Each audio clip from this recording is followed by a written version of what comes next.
আমন্ত্রণ ২১-এর রাতে। আমাদের আজকের বিষয় অন্তর্বর্তী সরকার ভালো সমাধান, কেউ যেতে বলছে না।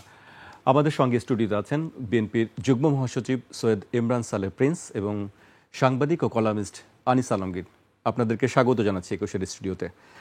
আজকে আমাদের বিষয় অন্তর্বর্তী সরকার ভালো সমাধান, কেউ যেতে বলছে না। সম্প্রতি আল জাজিরাকে প্রধান উপদেষ্টা ডক্টর মোহাম্মদ ইউনূস সাক্ষাৎকার দিয়েছেন। তিনি সেখানে এই বিষয়গুলি বলেছেন এবং সঙ্গে আরও বেশ কিছু বিষয় নিয়ে শেখ হাসিনার বিচারের বিষয়টিও এসেছে এবং কূটনৈতিক বেশ কিছু বিষয়ও আছে সেই বিষয়ে। তা আমি প্রথমেই ইমরান সালেহ প্রিন্স ভাইয়ের কাছে জানতে চাচ্ছি যে অন্তর্বর্তী সরকার ভালো সমাধান, কেউ যেতে বলছে না, প্রধান উপদেষ্টার এই বক্তব্যকে আপনি কিভাবে দেখছেন? ধন্যবাদ আজকের এই শোতে আমাকে আমন্ত্রণ জানানোর জন্য, এবং একই সাথে আমার সাথে যিনি সহ আলোচক আছেন আনিস আলমগীর ভাই, তাকেও শুভেচ্ছা জানাচ্ছি, দর্শক শ্রোতাদেরকেও শুভেচ্ছা জানাচ্ছি। আল জাজিরায় প্রধান উপদেষ্টার একটি সাক্ষাৎকার প্রকাশিত হয়েছে বা প্রচারিত হয়েছে, যা আমাদের সকলেরই দৃষ্টিগোচর হয়েছে আর কি। তিনি সেখানে বেশ কিছু বক্তব্য রেখেছেন, তার মধ্যে আপনি আজকে আলোচনার শিরোনাম বা টকশো শিরোনাম রেখেছেন অন্তর্বর্তীকালীন সরকার ভালো সমাধান, কেউ যেতে বলছে না। তো পুরো সাক্ষাৎকারটাই যদি আমরা পড়ি, তো পড়লে আমরা দেখব যে ওই কথার পরে আবার তিনি বলেছেন যে ভালো নির্বাচন উপহার দিতে ভালো নির্বাচন উপহার দিতে সরকারি নির্বাচন আয়োজনের দিকে যাচ্ছে। তার মানে উনি বলতে চাচ্ছেন, হয়তো আমি যেটা ধারণা করছি, যে কেউ যেতে বলছে না, কিন্তু উনি যাওয়ার জন্য একটা ভালো নির্বাচন দিতে চান এবং সেই দিকে উনি যাচ্ছেন। কিন্তু সেই নির্বাচনের রোড ম্যাপটা কী, সেই রোড ম্যাপটা কিন্তু আমরা পাচ্ছি না। আমরা হাজারো কথা শুনছি, আমরা সংস্কারের কথা শুনছি, আমরা ভালো রাজনীতির কথা শুনছি, রাজনীতির বিষয়ে আমরা সবক শুনছি, সব কিছুই হচ্ছে ভালো কথা, কিন্তু নির্বাচন আয়োজনটা কবে হবে বা কখন হবে সেটার একটা রোড ম্যাপ দিতে অসুবিধা কোথায়? এখন মনে করেন যে মানুষ মনে করছে অন্তর্বর্তী সরকার ভালো সমাধান। অন্তর্বর্তী সরকার ভালো সমাধান কখন? একটা অন্তর্বর্তী সময়ের জন্য, নিশ্চয়ই একটা অনির্দিষ্ট সময়ের জন্য অন্তর্বর্তী সরকার বা তত্ত্বাবধায়ক সরকার বা অনির্বাচিত সরকার ভালো সমাধান নয়। গণতন্ত্রের যে মূল বিষয় জনগণের যে মতামতের পরিপ্রেক্ষিতে একটি নির্বাচিত সরকারই হচ্ছে ভালো সমাধান, এবং একটি নির্বাচিত সরকারের বিকল্প কিন্তু আরেকটি নির্বাচিত সরকার। মাঝখানে একটি অন্তর্বর্তীকালীন বা তত্ত্বাবধায়ক সরকার থাকবে, যেই সরকারের কাজ হবে শুধুমাত্র একটি ভালো নির্বাচন আয়োজন করা, যেই নির্বাচনের মধ্য দিয়ে জনগণ স্বতঃস্ফূর্তভাবে তাদের ভোটের অধিকার প্রয়োগ করে একটি তাদের জনপ্রতিনিধি নির্বাচিত করতে পারবে, নিজের পছন্দের দল প্রার্থী মার্কায় ভোট দিতে পারবে এবং সেই দিকে যেতে পারবে। এখন ধরেন এর আগে আপনার যতগুলি সরকারের অবসান হয়েছে বা বিতাড়িত হয়েছে কিংবা পতন হয়েছে, সব সরকারে এরকম সময় সরকারের অবসানের পর আপনার ৩ মাসের মধ্যে একটা নির্বাচন হয়। এটা তত্ত্বাবধায়ক সরকারের যে সংবিধানে সন্নিবেশিত হয়েছিল সেটার মধ্যেও তাই ছিল। কিংবা ১৯৯০ সালে এরশাদের মানে পতনের পর তখন সকল দলের মতামতের ভিত্তিতে যে অন্তর্বর্তীকালীন সরকার বিচারপতি শাহাবুদ্দিনের নেতৃত্বে ছিল, তারাও কিন্তু ৩ মাসের মধ্যেই একটি নির্বাচন আয়োজন করেছিল। কিন্তু এবারই আমরা যে কোনো টাইম ফ্রেম না দিয়ে আমরা সরকারকে বলেছিলাম যে একটি যৌক্তিক সময়ের মধ্যে একটি নির্বাচনের ব্যবস্থা করার জন্য। কেন? কারণ গত ১৫ বছর আওয়ামী লীগ দেশের এই গণতন্ত্রের ১২টা বাজিয়ে গেছে, নির্বাচনী ব্যবস্থাকে ধ্বংস করে দিয়ে গেছে। নির্বাচনের উপরে জনগণের কোনো আস্থা বিশ্বাস আর ছিল না, এমন একটা পর্যায়ে তারা নিয়ে গিয়েছিল। সেই জন্য আমরা চেয়েছিলাম যে এই সময়ে অন্তর্বর্তীকালীন সরকার একটা দ্রুততম সময়ের বা একটা যৌক্তিক সময়ের মধ্যে নির্বাচনী ব্যবস্থাকে পুনর্গঠন করে বা প্রয়োজনীয় সংস্কার শেষ করে একটা ভালো নির্বাচন দিবে। সেই নির্বাচনের মধ্য দিয়ে জনগণের প্রতিনিধি নির্বাচিত হবে, তারা এই যে রাষ্ট্র ব্যবস্থার যে সংস্কার, সেই সংস্কারটা করবে। কিন্তু আমরা দেখলাম যে অন্তর্বর্তীকালীন সরকারের প্রধান উপদেষ্টা গত ১৬ই ডিসেম্বর জাতির উদ্দেশ্যে যে ভাষণ দিয়েছিলেন, সে ভাষণে তিনি হঠাৎ করেই 6টি কমিশন গঠনের কথা তিনি উল্লেখ করলেন, যে 5টি কমিশন 11টি কমিশন। 5টি কমিশন গঠনের কথা উল্লেখ করলেন, যে ব্যাপারগুলো নিয়ে, যে কমিশনের ব্যাপারগুলো নিয়ে রাজনৈতিক দলগুলো আগে জানতো না। এবং যেহেতু অন্তর্বর্তীকালীন সরকারের প্রধান উপদেষ্টা ডক্টর মোহাম্মদ ইউনূসের প্রতি আমাদের আস্থা বিশ্বাস আছে, আমরা সেটা মেনে নিয়েছি। আমরা তারপরে বলেছিলাম আমরা এই সংস্কার প্রক্রিয়াকে আমরা সমর্থন করব, কিন্তু দ্রুত সে কাজগুলো শেষ করতে হবে। কিন্তু আমরা দেখছি যে এই কাজটা দ্রুত তো নয়, বরঞ্চ একটা ধীর গতি, একটা আমলাতান্ত্রিক জটিলতার মধ্যে ফেলে দেওয়া হয়েছে। এমনকি যে এটা হলে ওটা না, ওটা হলে এটা না, একবার বৈঠক, দ্বিতীয় বৈঠক, তৃতীয় বৈঠক, এই গেল একটা পর্যায়ে। আবার এই অন্তর্বর্তীকালীন সরকারকে বা এই অন্তর্বর্তীকালীন সরকারের সময়কে ব্যবহার করে যারা ঘোলা পানিতে মাছ শিকার করতে চায়, এমন কিছু নতুন রাজনৈতিক দল রয়েছে বা পুরাতন রাজনৈতিক দল রয়েছে, 2-4টা দল, তারা এমন এমন ইস্যুকে সামনে নিয়ে আসছে যার সাথে বাংলাদেশের রাজনীতির বাস্তবতার কোনো মিল নেই, বা জনসম্পৃক্তহীন বিভিন্ন বিষয় সামনে নিয়ে এসে অহেতুক একটা রাজনৈতিক অঙ্গনে বাহাস সৃষ্টি করে একটা বিতর্কের সৃষ্টি করছে। তারপরেও আমরা দেশ, জাতি, জনগণের বৃহত্তর স্বার্থে আমরা এই নির্বাচন সংস্কার কমিশনগুলোকে সহযোগিতা করছি। বারবার আমরা যাচ্ছি, 3বার না, প্রয়োজন হলে আরও যাব, কারণ এই সংস্কারটা আমরাই চেয়েছিলাম। এখন যারা সংস্কারের কথা বলছে কমিশনে বসে বা কমিশনের বাইরে, আমরা যখন সংস্কারের প্রস্তাবগুলো দিয়েছিলাম তখন তাদের টু শব্দটি আমরা শুনতে পাইনি। আমরা তখন ওই আওয়ামী ফ্যাসিবাদের মানে অগ্নি গর্ভের মধ্যে থেকে তাদের রক্তচক্ষু উপেক্ষা করে আমরাই প্রথম 2016 সাল থেকে বিভিন্নভাবে আমরা সংস্কারের কথা কিন্তু বলে আসছি। কিন্তু আজকে যে নির্বাচনের আগে সংস্কার না, নির্বাচনের পরে সংস্কার না নির্বাচন এবং সংস্কারকে মুখোমুখি দাঁড় করিয়ে দেওয়া, কিংবা একটার বিকল্প আরেকটা তৈরি করা, যে একটা উদ্দেশ্যমূলক একটা যে প্রচারণা চলছে, আমাদের কাছে মনে হচ্ছে এখন যেটা একটা দুরভিসন্ধি রয়েছে। কয়েকদিন আগেই একজন উপদেষ্টা, মানে স্বরাষ্ট্র উপদেষ্টা, তিনি বললেন জনগণ চায় 5 বছর এই অন্তর্বর্তীকালীন সরকার ক্ষমতায় থাকুক। আরেকজন উপদেষ্টা বললেন তারা নির্বাচিত সরকার। সেই উপদেষ্টার স্বামী বললেন আরেকটি অনুষ্ঠানে যে ভোট দিলেই গণতান্ত্রিক রাষ্ট্র হয় না। তারপরে অন্য আরেকটি রাজনৈতিক দল, কয়েকটি রাজনৈতিক দল তারা বলছেন, 2-3টি, তারা বলছেন যে জাতীয় নির্বাচন আগে এসিড টেস্ট হিসাবে স্থানীয় সরকার নির্বাচন দিতে হবে। আবার কেউ বলছে পূর্ণাঙ্গ সংস্কার করে নির্বাচন দিতে হবে, যতদিন সময় লাগুক। এই যে অবাস্তব এবং জনসম্পৃক্তহীন যে বিষয়গুলো নিয়ে সামনে আনা হচ্ছে, সেগুলোকে আমাদের কাছে একটা দুরভিসন্ধি মনে হয়। এখন 2-4 জন লোকের সাথে হাত মিলিয়ে 5 বছর থাকুক, এরকম কথা শুনেই যদি কেউ বলে যে মানে জনগণ মনে করে অন্তর্বর্তীকালীন সরকার মানে ভালো সমাধান, আবার কেউ বলে যে কেউ আমাদেরকে যেতে বলছে না, আমরা তো যেতে বলছি।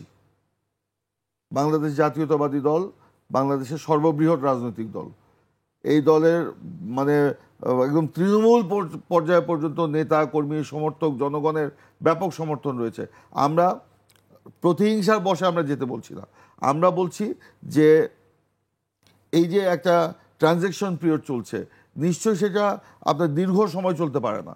এই যে আমরা যৌক্তিক সময়ের কথা বলেছি, যৌক্তিক সময়টা নির্ধারণ করার দায়িত্ব ছিল অন্তর্বর্তীকালীন সরকারের, তাদের উপরে ছেড়ে দিয়েছিলাম। কারণ তাদের বিচক্ষণতা আছে, তারা বিজ্ঞ প্রাজ্ঞ, বিশ্বব্যাপী তাদের মানে পরিচিতি আছে, বিভিন্ন সেক্টরে কাজ করার তাদের অভিজ্ঞতা আছে। এখন এই যৌক্তিক সময়টাকে যে অযৌক্তিক সময় পর্যন্ত টেনে নিয়ে যাওয়া হচ্ছে, এইটাতে জনগণ কিন্তু অধৈর্য হয়ে পড়ছে। এখন বলেন যে আপনারা কিভাবে বুঝলেন? আমরা তো জনগণের পালস বুঝে রাজনীতি করি। সাধারণ মানুষের সাথে আমাদের ওঠা বসা সকাল থেকে রাত অবধি। আমরা গ্রামে গ্রামে ঘুরি, বাজারে বাজারে ঘুরি, মানুষের সাথে কথা বলি। নট অনলি শুধু বিএনপি পিপুল, আমরা অন্যান্য রাজনৈতিক দলের নেতাকর্মীদের সাথেও বসি, কথা বলি। আজকে যারা এই যে পূর্ণাঙ্গ সংস্কার করে নির্বাচন চাচ্ছে, কিংবা জাতীয় নির্বাচনের আগে সংসদ নির্বাচন, স্থানীয় সরকার নির্বাচন চাচ্ছে, তাদের দলের নেতাকর্মীদের সাথেও আমাদের কথাবার্তা হয়। তারা কিন্তু সেটা চায় না। জি, তো সেই কারণেই আমি বলছি যে, আমি একটু শেষ করি না, অসম্পূর্ণ থেকে যাবে।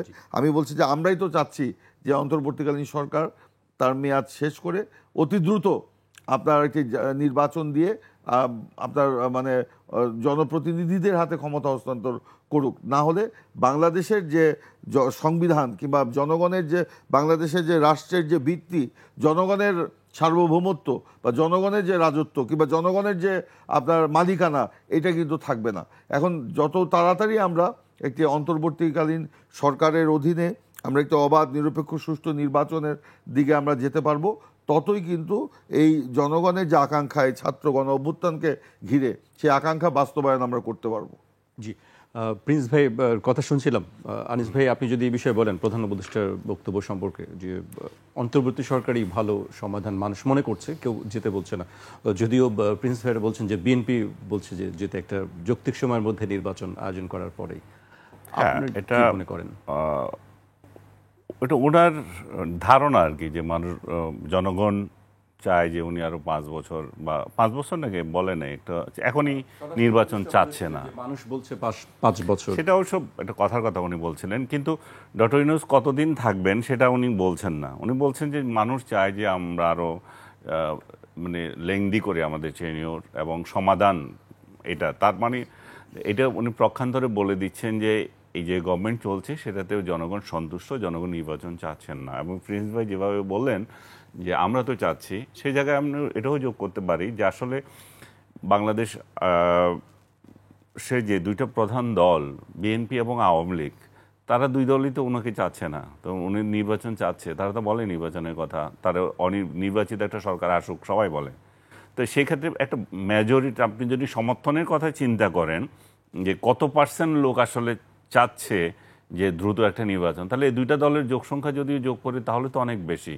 এখন আপনি যদি এই খুচরা দুই একটা পার্টির লোকজন এসে আপনার সাথে দেখা হলো, বললো আপনি আরও থেকে যান, কিংবা আপনার আপনি কোথাও বিদেশে গেলেন, বাইরে গেলেন, 2-4 জন প্রবাসী আপনাকে বলল যে আপনারা যেভাবে চালাচ্ছেন এটাই চলুক, কিংবা সোশ্যাল মিডিয়াতে আপনি কিছু বট তৈরি করে আপনার পক্ষে আর চালাচ্ছেন যে আরও থাকেন, আপনাকে চাই, আমরা নির্বাচন চাই না। এটা একটা মানে এটা আমি কি বলবো, এটা হবে যে একটা বোকার ধরনের একদম কথাবার্তা, যে জনগণ চায় কি চায় না সেটা আপনি কিভাবে, আপনার কমিটমেন্ট কি?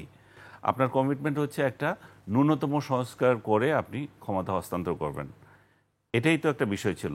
এখন সেই জায়গা যখনই আসে তখন এটা বলার দরকার কি? আপনি বলেন। এর সঙ্গে আর একটু বিচার প্রক্রিয়ারও বিষয় জড়িত আছে, যে দৃশ্যমান বিচার হতে হবে, তার আগে নির্বাচন করা যাবে না। দৃশ্যমান বিচার তো এই যে শেখ হাসিনা যখন যুদ্ধাপরাধীদের বিচার করেছিল সেই কোর্টেই তো এই বিচার হচ্ছে। সেটা একটা বিচার হইতে 2 বছর লাগছে। তো তাহলে 2 বছর ধরে আরও 2 বছর ওনার জন্য বিচারের জন্য বসে থাকবে। এবং শেখ হাসিনার বিরুদ্ধে মানে 200-র অধিক মামলা করছে। তো সেই 200-র অধিক মামলা কবে বিচার হবে তার জন্য অপেক্ষা করতে হবে। বিচারটা প্রধান উপদেষ্টা আরেকটি কথা বলেছেন, যেটা সংবাদ মাধ্যমগুলোতে দেখতে পাচ্ছি, যে আগামী মাসে শেখ হাসিনার বিচার শুরু হবে, তিনি বলেছেন এরকম একটি কথা। হোক, সেটাতে তো কারো আপত্তি করছে না যে শেখ হাসিনার বিচার আপনি করতে পারবেন না, কেউ তো বলে না। এটা একটা প্রক্রিয়া। তার মানে দাঁড়াচ্ছে যে আপনি বিচার করে যাবেন এবং আপনার পরে যদি কেউ আসে সেই বিচার চলবে না। এর অর্থ হচ্ছে যে আদালতকেও কিন্তু প্রশ্নবিদ্ধ করা। এই আদালতগুলো তাহলে কি সরকারের ইশারায় চলে, যে এই সরকার আছে, এই সরকারেরই শেষ করে দিয়ে যাইতে হবে, পরবর্তী সরকার যদি আসে বিচার চলবে না, কিংবা পরবর্তী সরকার আসলে এই বিচারগুলো সব খারিজ হয়ে যাবে। যেটা এখন আমরা দেখতে পাচ্ছি ডক্টর ইউনূসের ক্ষেত্রে যেটা হয়েছে, তারেক রহমানের ক্ষেত্রে হয়েছে, বাবরের ক্ষেত্রে হয়েছে, খালেদা জিয়ার মামলার ক্ষেত্রে হয়েছে। তার মানে কি দাঁড়াচ্ছে, মানে বিচারের আদালত আমাদের ওই সরকারের ইশারায় চলে। কিন্তু আদালত যদি স্বাধীন হয়, আদালতকে যদি সংস্কারের কথা বলছেন, আপনি সংস্কার করে আদালতের হাতে দেন, আদালত তার গতিতে চলবে। 10 বছর লাগে না 20 বছর লাগে, সেটা আদালত দেখবে। আপনি যদি এক্সপেডাইট করতে চান, লোকবল বাড়ান সেখানে, এটা হচ্ছে নিয়ম। কিন্তু জনগণ ভোট চাচ্ছে না, এই সমস্ত কথা মানে। এবং এখানে আরেকটা কোশ্চেন ছিল, আপনার মধুচন্দ্রিমা পিরিয়ড শেষ হয়েছে কিনা, সেটা উনি অ্যাভয়েড করে এটা বলেছেন, মানে জনগণ চাচ্ছে। তার মানে কি মধুচন্দ্রিমা শেষ হয়নি, মধুচন্দ্রিমা আরও চলবে। এখন এই মধুচন্দ্রিমা যদি আপনি সোশ্যাল মিডিয়ার কিছু লোকদের দিয়ে নির্ধারণ করেন তাহলে তো হবে না। এই সোশ্যাল মিডিয়ার লোকেরা কারা? এরা ওই সমস্ত লোকজন যারা শেখ হাসিনার আমলে যে ত্রুটিপূর্ণ নির্বাচন যতগুলো হয়েছে এগুলো তো কোনো একটা ভালো নির্বাচন হয়নি। সেই নির্বাচনে যারা ভোট দিতে পারেনি বলে আহাজারি করতো শেখ হাসিনা, আমরা এক একজন জন্ম নিলাম ভোট কি দেখিই নাই। আবার আরেক একজন বলছে যে আমরা তো শেখ হাসিনা আমলে ভোটই দিতে পারলাম না। তা আমার কথা হচ্ছে যে যেই পদ্ধতিতে আসলে বাংলাদেশে ভোট হয়, যে গোড়া গাদা সবাই যেভাবে ভোট বিক্রি করে, তো এইখানে তো ভোটের আসলে কোনো মূল্যই নাই। এটি রিফর্মস যেটা আমরা চাচ্ছি, এই রিফর্মস কেন চাচ্ছি? কারণ আপনি কাকে নির্বাচন করবেন সেই ধারণাটাই তো আপনার নাই। আপনি টাকা খেয়ে নির্বাচনে ভোট দেন, আপনি জনমতে প্রভাবিত হচ্ছেন। আপনার কি চাওয়া সেটা আপনার জনপ্রতিনিধি করতে পারবে কিনা এগুলোর কোনো ঠিক নাই। কিন্তু আপনি ভোট নিয়ে অনেক কথা বলছেন, ঠিক আছে। আপনি যখন এত কথা বলেন, আপনি আবার কি করে বলেন যে আমরা ভোট চাই না, ডক্টর ইউনূস আরও 5 বছর থাকুক? এই সমস্ত লোক যারা সোশ্যাল মিডিয়া এই সমস্ত প্রোপাগান্ডা চালাচ্ছে, এবং আমি মনে করি যে ডক্টর ইউনূসের প্রোপাগান্ডা প্যানেল যারা আছে এরা খুবই সফল। এরা মাথার মধ্যে এটা ঢুকিয়ে দিতে পারছে যে ডক্টর ইউনূস আরও 5 বছর থাকুক, কারণ এর থেকে বেস্ট সরকার আমরা আর পাচ্ছি না। কারণ আরেকটা বিষয় যেটা দৃশ্যমান, এই ডক্টর ইউনূস যদি ক্ষমতা ছাড়েন তাহলে ক্ষমতায় কে যাবে? ক্ষমতায় যাবে বিএনপি। যে বিএনপির লোকজন চাঁদাবাজি করছে, বিএনপির লোকজন ক্ষমতায় এসে তাহলে একই কারবার করবে। তাহলে বিএনপিকে কিন্তু এখানে ভালোভাবে একটা ব্লেম দেওয়া যাচ্ছে, একটা কালার দেওয়া যাচ্ছে। এই কালার দিয়ে কিন্তু উনি আবার ওনার সফলতা নিচ্ছে। তাহলে আমাদের বিকল্প আর কেউ নাই। আমি এটা বহুবার বলছি। তাহলে এই একই বিষয়টা মানে প্রজেক্ট করা যে ডক্টর ইউনূসকে, যে তাহলে উনার বিকল্প আর কেউ নাই। সো আমরাই আসলে দুই কথা বলি, একবার বলি আমরা ভোট চাই, যথাসময়ে ভোট চাই, নিরপেক্ষ একটা ভোট আয়োজন করতে হবে। আবার একই সঙ্গে আমরা বলছি ডক্টর ইউনূস অনির্বাচিত একটা ব্যক্তি, উনি মানে অনন্তকাল থেকে যাবেন। এটা কোনো টাইম ফ্রেমই দিচ্ছে না, অনেকে তো টাইম ফ্রেমই দিচ্ছে না। আপনি যদি এখানে এই লোকগুলো যদি বুঝতো একটা জিনিস, সেটা হচ্ছে যে একটা অনির্বাচিত সরকার সে যতই সহি হোক, যতই জনপ্রিয় হোক, যত কিছুই হোক, তার গ্রহণযোগ্যতা সারা বিশ্বে মানে ঝকঝক করুক, বাস্তবতা হচ্ছে যে এই সরকারের অধীনে কোনো বিনিয়োগ হবে না, দেশের লোকজন বিনিয়োগ করবে না, মানুষ অর্থনৈতিক যে অবস্থা তৈরি হচ্ছে সেটা দিন দিন নামবে। কারণ মানুষের একটা আস্থা দরকার, কমিটমেন্ট দরকার, যেটা একটা নির্বাচিত সরকার যতই থার্ড ক্লাস হোক, যতই দুর্নীতি করুক, আমি বিএনপির কথা বলবো, তারা যত কিছু করে যাক, তারা একটা ভিত তৈরি করছে। আওয়ামী লীগ যতই দুর্নীতি করুক, তারও তো একটা ভিত তৈরি করে গেছে, সেটার উপরে তো আজকে বড় বড় কথা বলছে। এই সরকার কি নতুন করে কি করেছে? কিছু তো করে নাই। সো তাহলে দাঁড়ায় যে এটা নিয়ে কমিটমেন্টের একটা বিষয় আছে। ভাই একজন রাজনীতিবিদ, ওনাকে দিয়ে আমি বুঝাতে চাই যে ওনারা যত কিছুই করুক জনগণের সাথে সম্পৃক্ত। উনি জনগণের কাছে যেতে হয়, ভোট চাইতে হয়, জনগণ প্রশ্ন করবে। তো এই যে একটা কমিটমেন্ট, জনগণের সঙ্গে মেশা, দেশকে বোঝা, দেশের প্রতি দরদ, এটা রাজনীতি না করলে কোনো ব্যক্তি এটা অর্জন করতে পারবে না। একদম একেবারে লিখিত বিষয়। রাজনীতি না করলে তার এই চেতনাই আসবে না যে কমিটমেন্ট কি, জনগণের প্রতি দায়িত্ববোধ কি, এগুলো ছাড়া এই যে আওয়ামী লীগের বিরাট দুর্নীতিবাজ বদি, এই বদিরও কমিটমেন্ট অনেক এখানে অনির্বাচিত যে উপদেষ্টাগুলো আছে বড় বড় কথা বলে, তাদের থেকে অনেক বেশি, যতই দুর্নীতিবাজ হোক। তার মানে কি? তার মানে হচ্ছে রাজনীতির চরিত্রই হচ্ছে, রাজনীতিবিদদের চরিত্রই হচ্ছে এটা, যে সে জনগণের কাছে যেতে হয়, তার টেস্ট নিতে হয়। কিন্তু এদের তো কোনো পরীক্ষা নাই। এরা আসবে শীতের অতিথি পাখি, এরা হচ্ছে অতিথি পাখি। আপনি এখন কাউয়া আর দোয়েল ঢাকায় আছে, এগুলোর আপনার ভালো লাগছে না। আপনার অতিথি পাখি আসবে, শীতের অতিথি পাখি, তাদেরকে অনেক সুন্দর লাগবে। কিন্তু এরা কোন দিন কি অতিথি পাখি এসে আমার কি করে? আমার তো এখানে শস্য খেয়ে যায়। অতিথি পাখি এসে কি করে? আমার শস্য খেয়ে যায়। তা কিন্তু আমার অতিথি পাখিকেই ভালো লাগে। এই বিষয়টা যতদিন আমাদের মাথায় না ঢুকবে যে একটা অনির্বাচিত সরকার, সেটা যতই উত্তম হোক, সেটা কখনোই নির্বাচিত সরকারের থেকে বেটার না। সো আমরা একটা বিশেষ পরিস্থিতিতে এই সরকারের হাতে দায়িত্ব দিয়েছি। এই সরকারের প্রধান দায়িত্ব হচ্ছে ডিসেম্বরের মধ্যে যত শিগগির এই নির্বাচন সম্পন্ন করা। কিন্তু নির্বাচনকে আবার দীর্ঘায়িত করার একটা তাড়না আছে, সেটা আমি আপনাকে পরে বলবো। জি প্রিন্স ভাই, একটি বিষয় নিয়ে তো কথা হচ্ছে যে হঠাৎ জাতীয় সংসদ নির্বাচনের আগে স্থানীয় সরকার নির্বাচনের কথা কেন বলা হচ্ছে? এটা দুরভিসন্ধিমূলকভাবেই বলা হচ্ছে। নট অনলি আপনার স্থানীয় সরকার নির্বাচন, কেউ বলছে স্থানীয় সরকার নির্বাচন করতে হবে জাতীয় নির্বাচনের আগে, কেউ বলছে গণপরিষদ নির্বাচন করতে হবে, কেউ বলছে কিন্তু যারা second সংস্কারের proclamation কথা করতে। বলছে তারা বলছে যে স্থানীয় সরকার নির্বাচন, কিন্তু সংস্কার ছাড়াই কি সেই নির্বাচনটা হবে? যারা না, চাইছে শোনেন, স্থানীয় সরকার নির্বাচন? আমরা 15 বছর যে আন্দোলন করেছি এই হাসিনার ফ্যাসিবাদী শাসনের বিরুদ্ধে গণতন্ত্রকে ফিরিয়ে আনার জন্য, জামাতও তাদের মতো করে আন্দোলন করেছে। তখন তো জামাত বলে নেই যে হাসিনার পতনের পর আগে আপনার স্থানীয় সরকার নির্বাচন হতে হবে, পরে জাতীয় নির্বাচন হতে হবে। তো হাসিনার পতনের পরেও জামাত কিন্তু প্রথমে এই কথা বলেনি। হঠাৎ করে জামাতের এই কথা বলার কারণটা কি? কারণটার মধ্যে দুরভিসন্ধি লুকিয়ে আছে। কারণ তারা এই সময়ের মধ্যে তারা আরও মেকানিজম তৈরি করতে চায়, কি বলে, কৌশল নির্ধারণ করতে চায়, সমীকরণ তারা তৈরি করতে চায়, এবং তাদের নিজেদের দলকে গুছিয়ে তারা তারপর সেই রাজনৈতিক জাতীয় নির্বাচনের দিকে যেতে চায়, মানে জাতীয় নির্বাচনকে প্রলম্বিত করা। এদিকে তারা জাতীয় নির্বাচনকে পিছিয়ে দিতে চায়, আবার তারা 300 আসনে প্রার্থী ঘোষণা করে তাদের পোস্টার বিভিন্ন নির্বাচনী এলাকায় লাগিয়ে সেখানে কিন্তু তারা প্রচারণা চালিয়ে যাচ্ছে যে তাদের প্রার্থীকে ভোট দেন। আবার তারা বলছে সংখ্যানুপাতিক ইয়েতে তারা নির্বাচন চায়।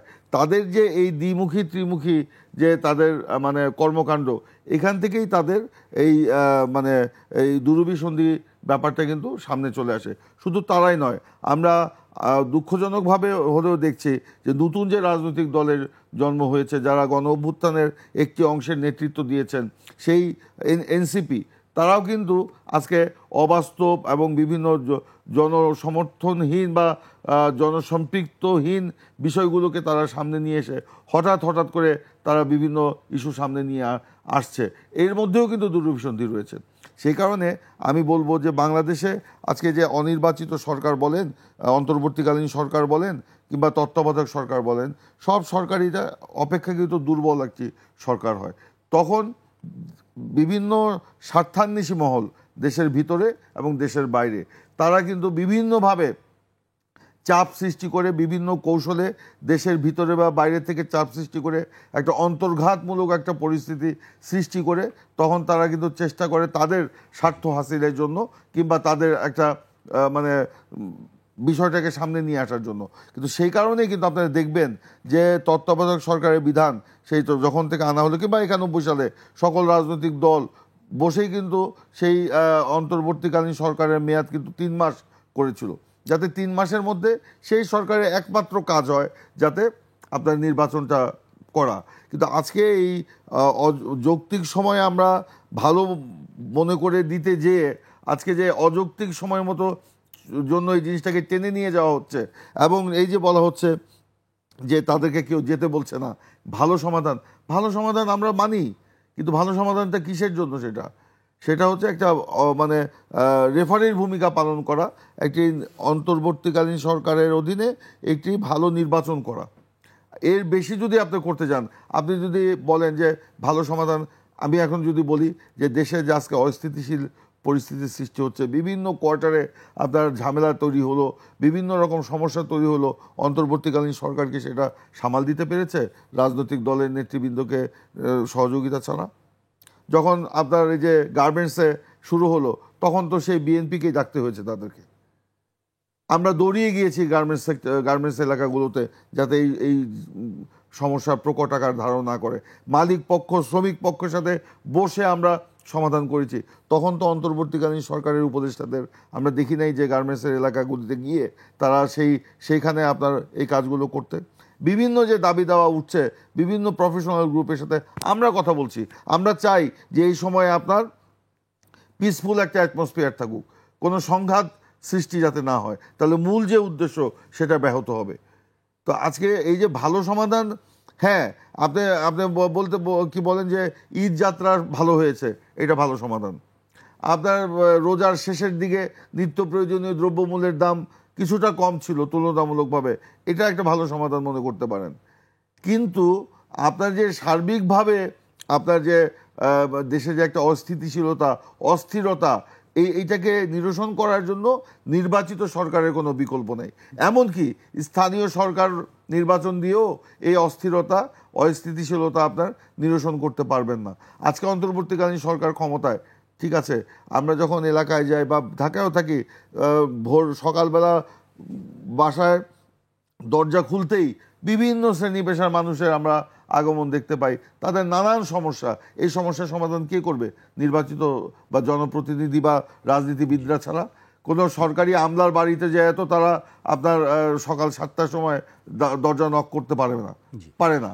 তো সেই জন্যই নির্বাচিত জনপ্রতিনিধিরা যদি ক্ষমতায় যত দ্রুত আসবে, ততই অন্য সমস্যাগুলো সমাধান হবে বলে মনে করি। আনিস ভাই, স্থানীয় সরকার নিয়ে আপনার মন্তব্য কি? আসলে আগে কি স্থানীয় সরকার নির্বাচন আমি হওয়া সরি উচিত? যে আমি প্রিন্স ভাইয়ের সাথে এই বিষয়ে দ্বিমত করি, বিশেষ করে স্থানীয় সরকার নির্বাচন নিয়ে। আমি মনে করি যে জামাত বলছে এই জন্য এটা বিরোধিতা করতে হবে, বা ইউনূস সরকার চাচ্ছেন সেই জন্য এটা বিরোধিতা করতে হবে, এটা কোনো মানে হয় না।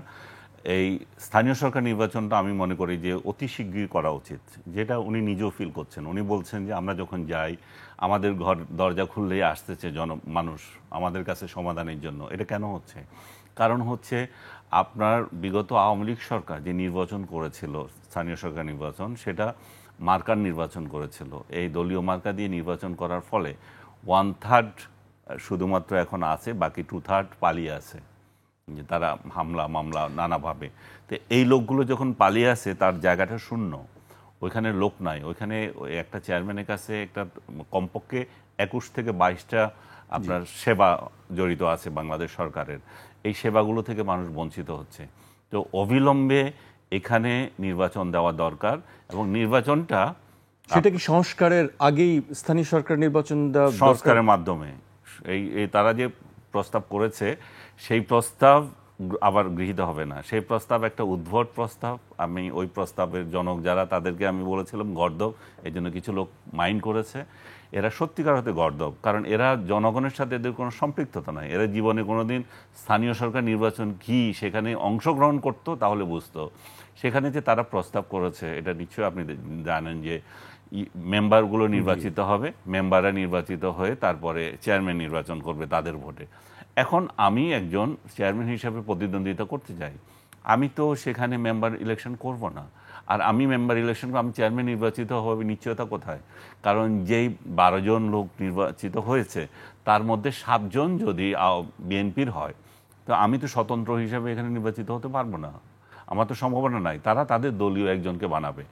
আর সেকেন্ড যে সম্ভাবনা দাঁড়াচ্ছে, মনে করেন যার টাকা আছে, যে কিনবে, মনে করেন সে এগুলো সবগুলো কিনে নিতে পারে।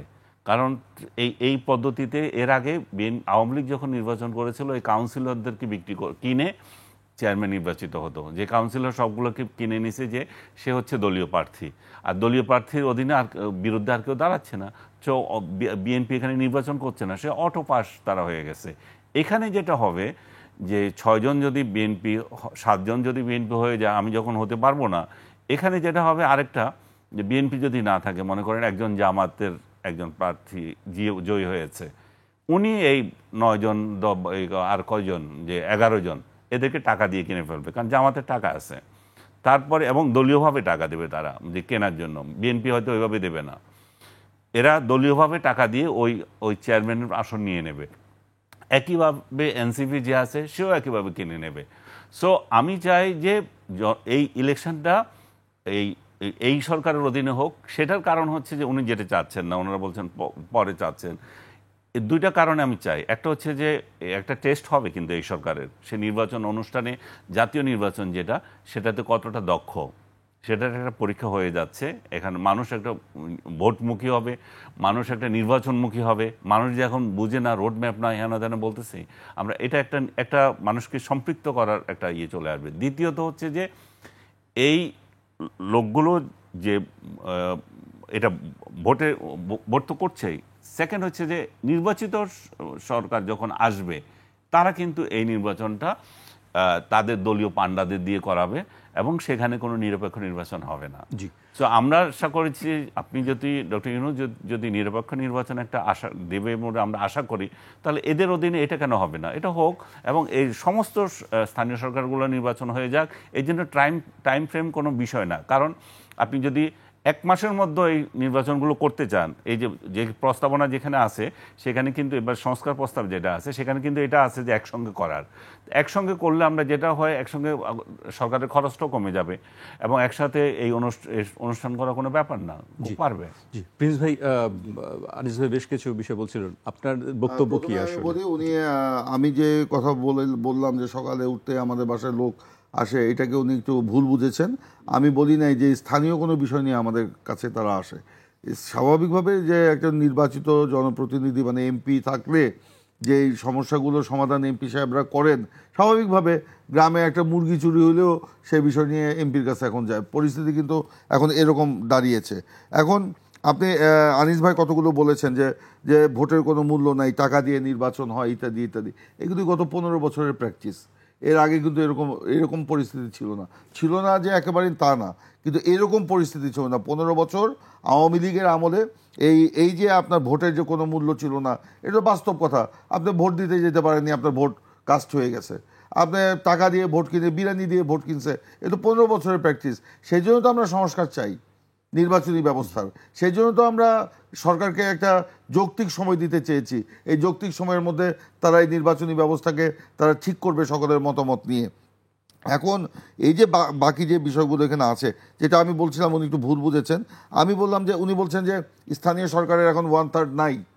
1/3 কোথায়? তারা পালিয়ে গেছে, কারণ তারা দুর্নীতি করেছে, তারা লুটপাট করেছে। বিশেষ করে গত ছাত্র গণ অভ্যুত্থানে অস্ত্র উঁচিয়ে মানুষকে দাবিয়েছে, গুলি করেছে, হত্যা করেছে, তারাই কিন্তু নাই। কিন্তু এর বাইরে যারা, তারা কিন্তু ছিল না। এখন না, আমি বলি সেখানে কোনো শূন্যতা নাই।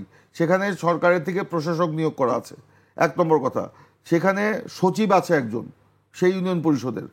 2 নম্বর কথা, সেখানে 9টা ওয়ার্ডের 9টা মেম্বার আছে, প্লাস সকল রাজনৈতিক দল, ক্রিয়াশীল সকল রাজনৈতিক দলের যারা প্রতিনিধিদের নিয়ে সম্মিলিতভাবে সেই ইউনিয়ন পরিষদ পরিচালনা করা হচ্ছে। এখানে কোনো শূন্যতা আছে বলে আমি মনে করি। এখন তো শূন্যতা নাই, না, সরকার আছে একটা, মন্ত্রী আছে একটা, সেটা যদি সেটা সাংঘর্ষিক, আপনি তর্কের খাতিরে হয়তো কথাটা বলছেন। এটা আমার যেটা দায়িত্ব সেটা আমাকে করতে হবে। আপনার দায়িত্বটা না, আপনার কথার সময় আমি কোনো কথা বলিনি। না, আমি বলছি, আমার কথা বলতে দেন। জাতীয় নির্বাচনটা সবার আগে দরকার। আর বলছেন যে জাতীয় নির্বাচনের পরে যে দল ক্ষমতায় আসবে তাদের পান্ডাদের দিয়ে করবে, এই শব্দটা আওয়ামী লীগ আমলে ছিল। এখন এটা আগামীবার হবে না। আপনি কি করে নিশ্চিত হলেন যে সংস্কার করতে হবে, সংস্কার ক্ষমতায় যাবেন? এই যে আপনাদের একটা ন্যারেটিভ যে যারা রাজনীতি করে তারা পান্ডা, তারাই পান্ডা হবে। এই রাজনীতির পরিবর্তন চাই বলে তো সংস্কারের কথা বলছি। এই রাজনীতির পরিবর্তন যারা ওই পান্ডার রাজনীতির মধ্যে আবার ঢুকবে, তাদের পরিণতিও একই রকম হবে। সেই পরিস্থিতিতে যাওয়ার মতো সুযোগ সময় নাই। এখন কেউ যদি আওয়ামী লীগকে আবার ফিরিয়ে আনার জন্য মানে নানান রকম ফন্দি ফিকির করে, তাহলে সেটা ঘটনাটা ভিন্ন, বিষয়টা ভিন্ন। আজকে আমাদের যে বিষয়টা, আমি যে জিনিসটা বলতে চাই যে এই যে এইসব কথা বলে নির্বাচনকে দীর্ঘায়িত করা, তাহলে ডে 1 থেকে কেন আপনি এই কাজ শুরু করলেন না? আপনি এই যে বলছেন যে 1 মাসের মধ্যে স্থানীয় সরকার নির্বাচন সম্ভব, এটা সম্পূর্ণ অবাস্তব একটা বিষয়। একটা স্থানীয় সরকার নির্বাচন করতে গেলে আপনার সময় লাগবে, আর একদিনে সব নির্বাচন, এটা আরও অবাস্তব একটা ব্যাপার। বাংলাদেশের মানুষ ভোট দিবে, আপনি একজনকে একটা ব্যালট পেপারে সে ঠিকমতো ভোট দিতে পারে না। সেখানে তাকে আপনি দিবেন উপজেলা নির্বাচন, তাকে দিবেন ইউনিয়ন নির্বাচন, ইউনিয়নের চেয়ারম্যান, আবার ইউনিয়নের মেম্বার, আবার পৌরসভার মেয়র, আবার পৌরসভার কাউন্সিলরের, তাহলে তো 4-5টা ব্যালট পেপার তাকে দিতে হবে। সে কোনটা সিল দিবে, কখন কি করবে, এটা সম্পূর্ণ একটা অবাস্তব ব্যাপার। সেটা ইউরোপে হতে পারে। প্রিন্স ভাই ধন্যবাদ অনেক। আমরা আবারও আলোচনায় ফিরবো, আমরা বিরতিতে যেতে হচ্ছে। দর্শক, একটি বিরতি নিচ্ছি, বিরতির পর আবারও ফিরবো আলোচনা, আমাদের সঙ্গেই থাকুন।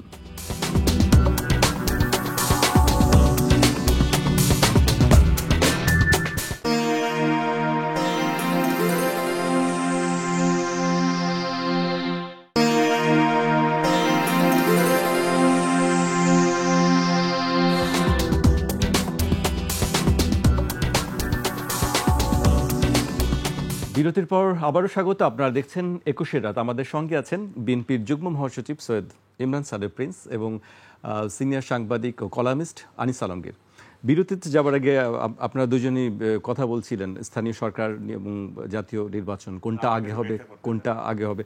প্রিন্স ভাই বলছিলেন, এবার আমি আপনার কাছে জানতে চাই যে আসলে কোনটা নিয়ে আমি মনে করি না যে এটা কোনো জাতীয় নির্বাচন অনুষ্ঠানের ক্ষেত্রে এটা কোনো বাধা হচ্ছে। প্রিন্স ভাই বলছেন যে একসঙ্গে এতগুলো ভোট হবে একদিনে, না সেটা নয়। পেজ ওয়াইজ হওয়া মানে হচ্ছে যে 2 মাসের মধ্যে আপনি আজকে এই থানার নির্বাচন হবে, কালকে ওই থানার হবে, এইভাবে হবে এবং নির্বাচনের মধ্যেই চলতে থাকবে, নির্বাচনের মধ্যে চলতে থাকবে। সেটা স্থানীয় সরকার নির্বাচনগুলো একসঙ্গে হয়ে যাবে।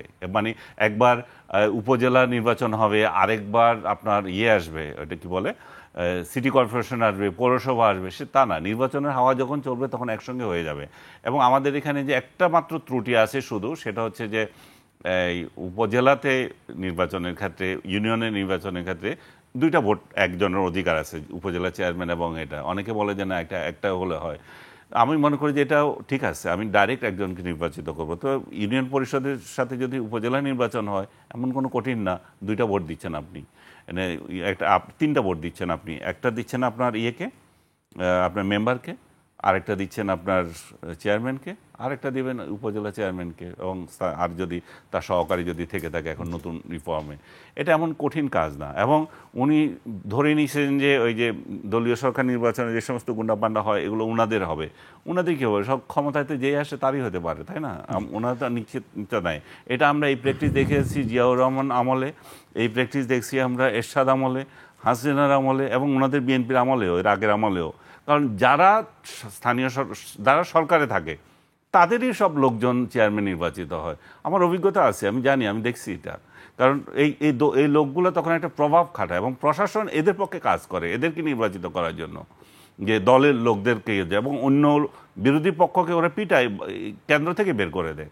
সো এই প্র্যাকটিস যাতে না হয়, আমরা দেখি না ডক্টর ইউনূসের অধীনে একটা নির্বাচন করে স্থানীয় সরকার, সেটা কেমন হতে পারে। অন্তত কিছু ভালো লোক, স্বতন্ত্র লোক এটা আসুক, দলীয় নির্বাচনের বাইরে হোক। যে দলীয় নির্বাচনের কথা যেটা আগে যে ছিল শেখ হাসিনা করে গেছে, সেটাও বাদ দেবার কথা হচ্ছে এখন, সেটা বাদ দেবে। সেটা বাদ দিয়ে আমরা চাই আগে যেরকম ডিরেক্ট ভোটে আমি মেম্বার বানাবো, আমি চেয়ারম্যান বানাবো, সেই পদ্ধতিতে আমি আপনার মেয়র বানাবো, আমার উপজেলা চেয়ারম্যান বানাবো, আমার জেলা পরিষদের চেয়ারম্যান বানাবো, সব আমার ভোট দিয়ে হবে। সেটা হোক, প্রতিষ্ঠিত হোক, আমরা দেখি। জি, আপনারা বলছিলেন দুজনে যে নির্বাচনের কথা, কিছু নির্বাচনের আগে তো কিছু সংস্কারের প্রয়োজন আছে, ফ্রি ফেয়ার ইলেকশনের আগে কিছু সংস্কারের প্রয়োজন আছে, যেটার কারণে বলছিলেন যে ভোটে রিগিং হতে পারে বা ভোট জালিয়াতির বিষয়গুলি হতে পারে। সেক্ষেত্রে কি সংস্কার চলমান একটি বিষয় আছে? আমি একটি বিষয় জানতে চাই প্রিন্স ভাইয়ের কাছে, যে সংস্কারের বিষয়ে অনেকগুলো প্রস্তাবের ব্যাপারে রাজনৈতিক দলগুলো একমত হয়েছে, আবার কিছু বিষয় আছে দ্বিমত আছে, কিছু বিষয় মতামত আছে। আমি যেটি জানতে চাইছি যে বিষয়গুলোতে মতামত মানে একমত হওয়া গেছে, সেই বিষয়গুলো কি জাতির সামনে আমরা এখনো জানি না যে আসলে কোন বিষয়গুলোতে একমত হওয়া গেছে? আমরা জানাতে বলেছি। আমি প্রথমে বলি যে আনিস আলমগীর ভাই যে কথাগুলো বলছেন সেটা ঠিক আছে, সেটা হলো বিগত আমলের অনেক বিষয়গুলো আছে, সেই আমলের সেই রাজনীতিতে আমরা ফিরতে চাই নাই বলে কিন্তু সংস্কারের কথা বলছি। আমরা রাজনীতির সংস্কারের কথা বলছি, আমরা রাষ্ট্র কাঠামোর সংস্কারের কথা বলছি। তো সেই কারণেই তো আজকে আমাদের এত আয়োজন, এত বক্তব্য, এত যুক্তি, এত তর্ক আমরা নিতে চাই। এখন মনে করেন যে আপনি বলছেন যে সংস্কার করে আমরা নির্বাচন যাব, সব সংস্কারকে আপনার এই অন্তর্বর্তীকালীন সরকার করতে পারবে না। এই জন্যই আমরা বলেছি যে নির্বাচনমুখী যে সংস্কারগুলো আছে, একটু অবাধ, নিরপেক্ষ, গ্রহণযোগ্য নির্বাচন করার জন্য সেই সংস্কারগুলো এই সরকার করবে। প্লাস যে সংস্কারগুলো সরকার প্রশাসনিকভাবে করতে পারে তারাই এই অন্তর্বর্তীকালীন সরকার করবে। বাকি যে সংস্কারের ব্যাপারে আমাদের ঐক্যমত্য হয়েছে সেগুলো একটা চার্টার হতে পারে, সেই চার্টারের সমস্ত রাজনৈতিক দল যারা আমরা এই সংস্কার প্রক্রিয়ায় অংশগ্রহণ করেছি, কিংবা নিবন্ধিত রাজনৈতিক দল যারা আমরা গিয়েছি, তারা সকলেই আমরা সেই চার্টারে স্বাক্ষর করতে পারি। স্বাক্ষর করে আমরা বলবো যে অঙ্গীকার করব। এমনি তো আমরা অঙ্গীকার করেছি, আমাদের নিজস্ব তো সংস্কার প্রস্তাব আছে, সে ব্যাপারে জাতির কাছে আমরা অঙ্গীকার করেছি যে এই আগামী নির্বাচনে আমাদের দল, আমরা যেই দলই আমরা ক্ষমতায় আসি, আমরা গেলে এই চার্টার আমরা বাস্তবায়ন করব। জি এবং সেই ক্ষেত্রে আমাদের নিজস্ব প্রক্রিয়া আরো 2 বছর 3 বছর আগে আমরা বিএনপির পক্ষ থেকে বলেছি। তো আমরা তো সেই কমিটমেন্টগুলো করতে পারি। আমরা ইতিমধ্যে আমরা যেগুলো ঐক্যমত হয়েছে সেগুলো সরকার বলতে পারে, যদিও সংস্কারের যে আলোচনা প্রক্রিয়া এখনো শেষ হয়নি, আরও হয়তো আলোচনা হবে, হয়তো সরকার সেই সব সংস্কারের চার্টার একসাথেই দিবে। যেটা প্রধান উপদেষ্টা কিছুদিন আগেই বলেছেন যে সকল রাজনৈতিক দল যেসব সংস্কারে ঐক্যমত্য হবে সেগুলো আমরা ঐক্যমত্য করে আমরা নির্বাচনের দিকে যাব। আমরা ওনার সেই বক্তব্যে আস্থাশীল এবং সেই আস্থা রেখেই কিন্তু আমরা সেই সংস্কার প্রক্রিয়ায় বা আলোচনায় সংলাপে আমরা অংশগ্রহণ করছি। এখানে তো আমাদের লুকোচুরির কিছু নাই। এখানে যেগুলোতে আমরা একমত হয়েছে, বিএনপি ধরেন একটা বৃহৎ রাজনৈতিক দল, অতীতেও সরকারে ছিল, ভবিষ্যতে জনগণ ভোট দিলে হয়তো আমরা সরকারে যেতে পারি, না হলে নাই, কিন্তু তারপরে আমাদের সেই অভিজ্ঞতার আলোকে, আমাদের মূল্যায়নের আলোকে কিংবা আমাদের উপলব্ধির আলোকে কিন্তু আমরা এই সংস্কারের কথাগুলো বলেছি। অনেক মুখরোচক অনেক কথা আছে, অনেক রাজনৈতিক দল বলছে, কেউ কেউ বলছে, কেউ কেউ বলছে না। যারা বলছে কিছু কিছু কথাবার্তা এগুলি শুনতে অনেক ভালো শোনা যায়, কিন্তু বাস্তবতার নিরিখে সেগুলোর মানে বাস্তব ভিত্তি দেওয়া খুব মুশকিল। সেই কারণেই অবাস্তব কোনো কিছু নিয়ে আপনার নিজেদের মধ্যে দ্বন্দ্ব বিভেদ সৃষ্টি করে আবার ওই ফ্যাসিস্ট স্বৈরাচারকে সামনে নিয়ে আসার কৌশল, এগুলো আমাদের পরিহার করা উচিত। দ্বিতীয়ত, স্থানীয় সরকার যে নির্বাচন বলছে, আমরা কোনোভাবেই স্থানীয় সরকার নির্বাচন আমরা জাতীয় নির্বাচনের আগে করার পক্ষপাতী নই। এখন আপনি বলেছেন, আনিস ভাই বলেছেন যে অতীতে সব সরকারের দলের লোকজন সংখ্যাগরিষ্ঠতা পায়। আপনার এর আগে এই আওয়ামী লীগ ক্ষমতায় আসার আগে বিএনপির যে ওই আমল ছিল 2001 থেকে 2005, তখন যে স্থানীয় সরকার নির্বাচন হলো, তখনও 50%-এর কাছাকাছি আওয়ামী লীগের লোকজন ইউনিয়ন পরিষদ নির্বাচনে নির্বাচিত হয়েছে।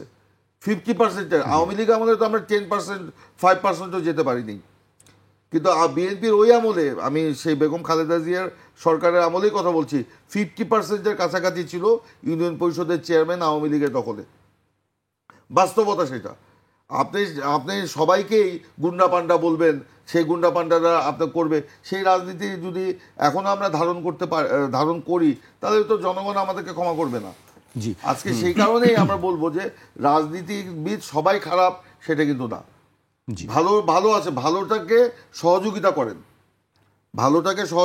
আমরা ভালো কিছু কাজ করতে চাই, সবাই খারাপ না তো। আর এখন যে জিনিসগুলো আসছে, যে এই যে সংস্কারের যে ব্যাপারগুলো, আমরা তো এটা ক্রিস্টাল ক্লিয়ার, এখানে এই ব্যাপারে আমাদের কোনো সংশয় নাই, এগুলো আমরা বাস্তবায়ন করব। তবে এগুলো বাস্তবায়ন যদি এই অন্তর্বর্তীকালীন সরকারকে করতে দেন, নানান রকম জটিলতা আসবে।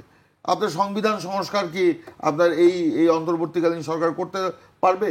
তখন তো একটা নির্বাচিত সংসদ লাগবে।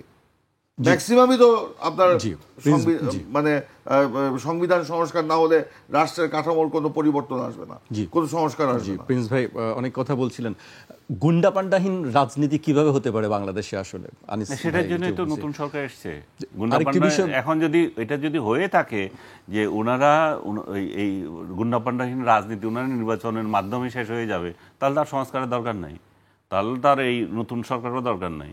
নতুন সরকার কেন দরকার হচ্ছে? কারণ গুন্ডা পান্ডার যে রাজত্ব, 10টা গুন্ডা না 20টা গুন্ডার 10টা হুন্ডা, এই করে তো স্থানীয় সরকার নির্বাচন হইতো আগে। সেটা তো আওয়ামী লীগ আমলে হতো, আগে হতো না। আপনি জাতীয় পার্টির আমল দেখছেন, জাতীয় পার্টি আমল তো শেষ, ওইখান থেকে শুরু এগুলা। তো এখন আমার মনে হয় যে উনি যতই করুক, এটা আমাদের জাতির জন্য ভালো হবে যে একটা নির্বাচিত যদি হোক, স্থানীয় সরকার প্রতিনিধিরা আসে এবং নিরপেক্ষ একটা নির্বাচনের মাধ্যমে আসে। কারণ এই যে ডক্টর ইউনূস শুধু জাতীয় সরকারকে প্রতিষ্ঠা করে দেবে সেটা কেন, এদেরও করে দিক, স্থানীয় তো করুক, তারাও তো চাইতে পারে একজন নিরপেক্ষ নির্বাচনের মাধ্যমে কারা আসে। সংস্কার নিয়ে আমি জানি না বিএনপির কেন এত মানে আপত্তি অনেক কিছুতে। যেমন ওনারা দুইবার প্রধানমন্ত্রী চান এবং মাঝখানে বাদ দিয়ে আবার আরেকবার চান। এটা চান না যে দুইবারের অধিক কেউ হতে পারবে না। কি জানো, কারণ ওনাদের কি নেতার মধ্যে এত অভাব পড়ছে না? ওনারা ধরে নিয়েছেন যে আমাদের ওই নেতা যে আজীবন ক্ষমতায় থাকবে, সো তার জন্য আমাদের এই সুবিধাটা নিতে হবে, এই যে অনন্তকাল উনি থাকবেন, উনি গেলে ওনার মেয়ে আসবে, উনি মেয়ে গেলে ওনার ছেলে আসবে। সো তার জন্য আমরা এই প্রভিশন রেখে দেবো যে অনন্তকাল যাতে একজন লোক থাকতে পারে, সেটা তো দরকার নাই। একটা লোক একই সঙ্গে এটাও প্রশ্ন আসছে যে সংসদ নেতা যিনি হবেন বা প্রধানমন্ত্রী যিনি হবেন বা এই যে দলীয় প্রধান যিনি হবেন, এটা 3 লোক দরকার নাই। আমি ব্যক্তিগতভাবে বিশ্বাস করি যে 2টা লোক এখানে যথেষ্ট, 3টাও দরকার নাই। সংসদ নেতা যিনি হবেন উনি প্রধানমন্ত্রী থাকলে কোনো অসুবিধা নেই, দলীয় প্রধান আরেকজন হোক। তার মানে এগুলো যখন আমরা স্বীকার করতে পারি না, এগুলো আমাকে অ্যাকসেপ্ট করতে পারি না, তার মানে আমাদের এখানে একটা দলের মধ্যে একটা একনায়কতন্ত্র চলছে, যে ওই ব্যক্তি চান যে ওনার জন্যই যাতে এই সবগুলো পোস্ট করে থাকুক।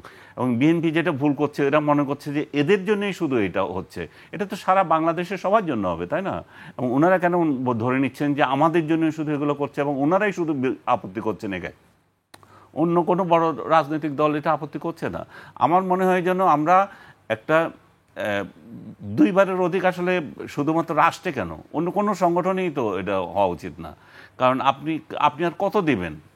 আপনার দলের, আপনার অনুসারে, আপনার উত্তরসূরি এরা তো আসবে, এদেরকে তো জায়গা দিতে হবে না? এদেরকে যদি আপনি জায়গা না দেন তো কেমনে হবে? একটা বিশ্ববিদ্যালয়ে আপনি ভিপি হলেন, পরের বার আপনি ভিপি, এর পরের বার ছাত্র নেতৃত্ব গজাবে কোথা থেকে? সে একইভাবে জাতীয় নেতৃত্বও সেটা দরকার। আমাদের আজকে এত বড় সংকট তৈরি হয়েছে, দেখেন ডক্টর ইউনূসকে এনে আমরা প্রধানমন্ত্রী আসনে বা উপদেষ্টার আসনে বসিয়ে দিলাম, কোনো লোকই নাই যে আমরা খুঁজে পাচ্ছি না, এরপর কারে দেব?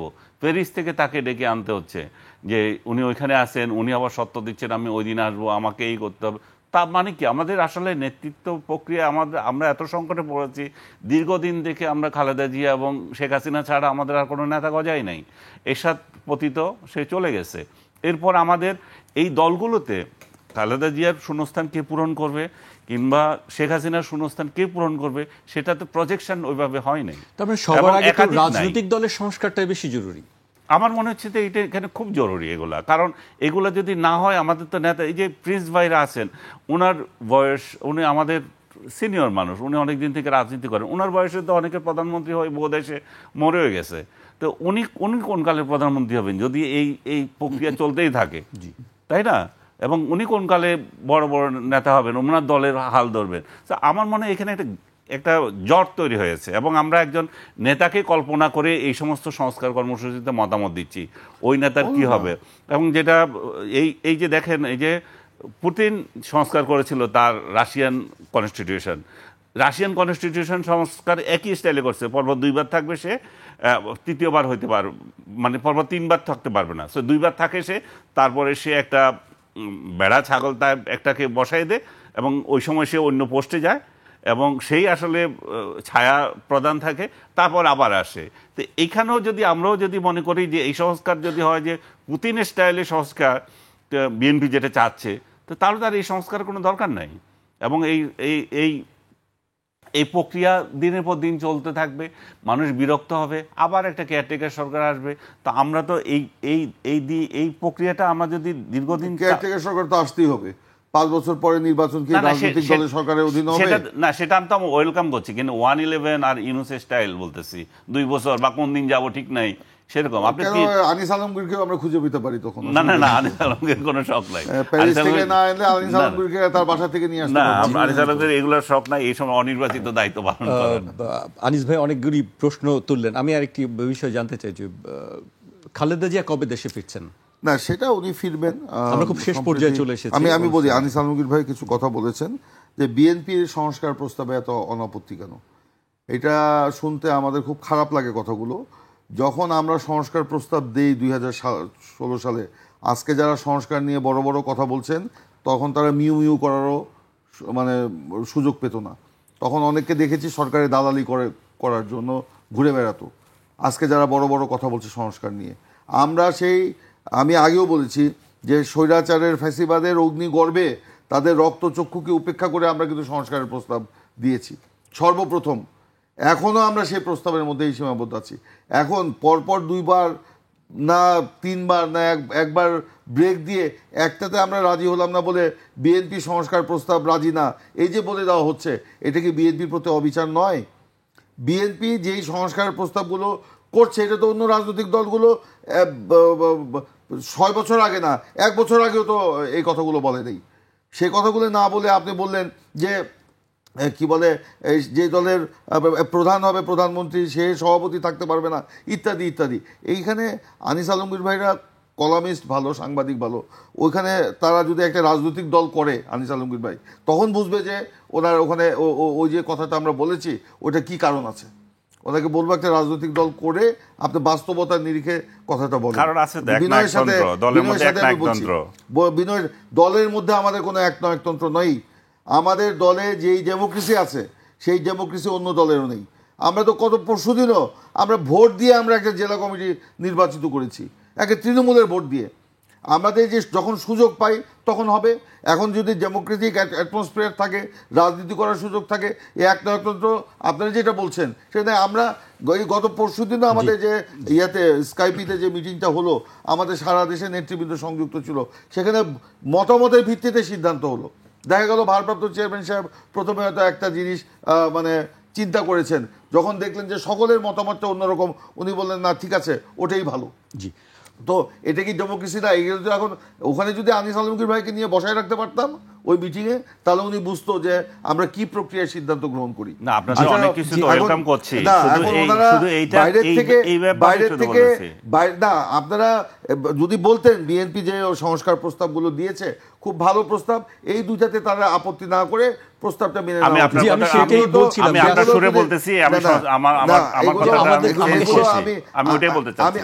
আমি এগুলো বলছি, বিএনপি তার বাস্তবতার নিরিখে এই সিদ্ধান্তটা নিয়েছে। হ্যাঁ, আমরা কিন্তু একটা কথা বলছি যে আজকে যে সংস্কারের কথা বলছি সেইটা সংস্কার হলো, 2 বছর পরে কিন্তু এই বিষয়টারও সংস্কারের প্রয়োজন হতে পারে। সময়ের কারণে হতে পারে। একটা ডেমোক্রেসিকে যখন একটা জায়গায় নিয়ে যাবেন আপনি, এটা পরীক্ষার মধ্যে দিয়ে বাংলাদেশে তো একটা বিডি মেম্বার ব্যাপার ছিল, যে এখন যেটা স্থানীয় সরকারে করতে চাচ্ছে, কি বলে তারা প্রস্তাব করেছে মেম্বাররা নির্বাচিত করবে কে চেয়ারম্যান হবে, বা কাউন্সিলররা নির্বাচিত করবে কে মেয়র হবে। আগে তো এটা ছিল, পরবর্তীতে আস্তে আস্তে পর্যায়ক্রমে সরাসরি ভোটের মাধ্যমে সেটা হয়েছে না। তা এইগুলো দেখা গেল যে এখন যে প্রস্তাবগুলো করছে সংস্কার একটা চলমান প্রক্রিয়া। আপনি আজকে আমরা যে 31 দফা দিয়েছি কিংবা যে কমিশন যে কথাগুলো বলেছে সেগুলি কি শেষ? এরপরে কি আর সংস্কার চলতেই থাকবে? আসলে সেগুলো হবে। এখন যদি আমি মনে করি যে আজকে এই যে একবার দুইবারের প্রধানমন্ত্রীর কথা বলে 1 বছর গ্যাপ দিয়ে আমরা যে কথা বলছি এইটাই যদি আমি মনে করি শেষ, তাহলে কিন্তু সঠিক নয়। এইটারও সংস্কার হবে। আজকে 70 অনুচ্ছেদ যখন করা হলো, তারপরে এখন তো আমরা ওখান থেকে বের হয়ে এসে বলেছি শুধু বাজেট প্রক্রিয়া এবং আস্থা ভোট ছাড়া সব ক্ষেত্রে আপনার এমপিরা স্বাধীনভাবে মতামত দিতে পারবে। এটা কি 15 বছর 20 বছর আগে এই কথা কি চিন্তা করা গেছে? আজকে আমরা চিন্তা করছি। আবার দেখা যাবে আগামী 10 বছর পরে ওই দুইটার ব্যাপারেও কিন্তু হয়তো উঠিয়ে দেওয়ার একটা বাস্তবসম্মত পরিস্থিতির সৃষ্টি হবে। স্বাভাবিকভাবে এইভাবেই তো আগাইতে হবে। আপনি আজকেই সব কিছু করে ফেলবেন, এটা তো সঠিক নয়। এটা কোনোভাবেই কোনো বিবেচনায় বিজ্ঞানসম্মতও নয়। প্রিন্স ভাই, আমাকে শেষ করতে হবে, খুব সংক্ষেপে যদি আপনি কিছু বলেন। না, আমি প্রিন্স ভাইয়ের সাথে খুব দ্বিমত করছি না। বিএনপি অনেক কিছুতে তো পজিটিভ রেসপন্স করেছে, শুধু যেটা সবচেয়ে গুরুত্বপূর্ণ যে ক্ষমতায় এসে একনায়কতন্ত্র করা, দলীয় রাজতন্ত্র করা এবং দল এবং সরকারকে একটা মিক্স করে দেওয়া, এগুলো তো অবশ্যই চেঞ্জ করতে হবে। এটা যদি সংস্কার না হয় তাহলে উনি যে বললেন আমরা তো সংস্কারের বহু কথা বলছি, ওই বলার কোনো মানে নেই। এই বলার মধ্যে প্রথমত এটা ঠিক করতে হবে যে দল এবং সরকারকে আলাদা করা, এবং দল এবং সরকারকে আলাদা করতে হলে 2 ব্যক্তি এখানে দিতে হবে। সংসদে 1 ব্যক্তি, সংসদের বাইরে যিনি, ঠিক আছে সেটা হতে পারে, এবং প্রধানমন্ত্রী আগে আপনি বাইন্ডিংস দিয়ে দেন তাহলে হবে না। এটা এমনিও দেখবেন যে হতে পারে, সেটা না আমরা এভাবে বাস্তবতার দিকে এটা হতে পারে। এবং যেটা আপনি 2বার প্রধানমন্ত্রী হওয়ার, আমি এটাকে ওয়েলকাম করি, বা আমি চাই প্রত্যেক দলেরই একটা নেতারা উঠে আসুক। একবারও হতে পারে। আপনি 2বার মনে করেন যে আমাকে আপনি চিন্তা করছেন আমি 2বার প্রধানমন্ত্রী হব, একবার প্রধানমন্ত্রী টার্ম শেষ হওয়ার পরে আমি শারীরিকভাবে অক্ষম থাকতেও পারি, আমি আমার আল্লাহ না করুক, জীবন মৃত্যু তো সবই আল্লাহ, না, একবার হলে সমস্যা আছে? না, কোনো সমস্যা নাই। আচ্ছা, কি সমস্যা না, আমি বলে দিচ্ছি আপনাকে। একবার হলে আপনি বৈশাখ ক্ষমতায় বসে খাইয়া দায়া সব শেষ করে যাবেন। এই যে কারণ আপনাদের মনোজগতে যে এই জিনিসগুলো সেকেন্ড টাইম ঢুকছে, আপনার তো ভোটে দাদা, আসবেন পারবেন না। আনিস আলমগীর ভাইদের মনোজগতে যে জিনিসটা একবার ঢুকেছে, সেখান থেকে বের করা আমাদের জন্য খুব মুশকিল। ওনাকে বলবো, এই জন্য বলছি আপনি একটা রাজনৈতিক দল গঠন করেন, তারপর সেখানে বাস্তবতার নিরিখে সেই কথাগুলো আপনি বলবেন। আমরা সেই খাওয়া দাওয়া মানেই রাজনীতি না, না। না, না। রাজনীতি মানেই জনগণকে কিছু দেওয়া। এটা তো- সবাইকে এক পাল্লায় মাইপেন না। না। আওয়ামী লীগের নেতারা যেরকম দুর্নীতি করে টাকা পয়সা নিয়ে পালাইছে, তাদের কর্মীদের দিকে চিন্তা করে নেই। ওই দেখে কি রাজনীতিবিদদের কি আপনার না, না, বোধোদয় আমি হয় নাই? রাজনীতিতে বললাম তো, এত খারাপ মনে করি এই না তর্ক ভাই। বিতর্ক আসলে চলতেই থাকবে, রাজনীতিতে শেষ কথা বলে কিছু নেই আসলে, এটি চলমান একটি বিষয়। প্রিন্স ভাই, আপনাকে অনেক ধন্যবাদ আমাদেরকে সময় দেওয়ার জন্য। আনিস ভাই, আপনাকে অনেক ধন্যবাদ সময় দেওয়ার জন্য। দর্শক, আজ এখানেই শেষ করছি। কাল আবার দেখা হবে রাত 12টায়। আপনারা সবাই সুস্থ থাকুন, নিরাপদে থাকুন, আর 21-এর সঙ্গেই থাকুন।